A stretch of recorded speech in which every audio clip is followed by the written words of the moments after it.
सांगलीच्या तासगाव नगर परिषदेसाठी माजी खासदार संजय काका पाटील यांनी वंचित बहुजन आघाडीसोबत युती केली।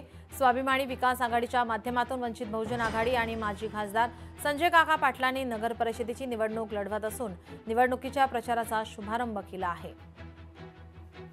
सुजितदादा आंबेडकरांची या ठिकाणी सभा आयोजित केली। 26 तारखेला आम्ही त्यांना सभा मागितली होती। संविधान दिन म्हणून 26 तारीख आहे, पण त्यांना अन्य ठिकाणी जाण्याचं असल्यामुळे त्यांनी 22ला दिली। प्रचाराचा शुभारंभ आज केला।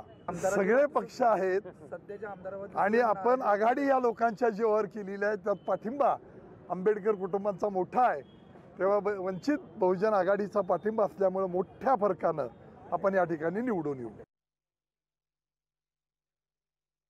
सांगलीच्या तासगाव नगर परिषदेसाठी आता युती करण्यात आलेली आहे। संजय काका पाटील आणि वंचितची या ठिकाणी युती झाली आहे।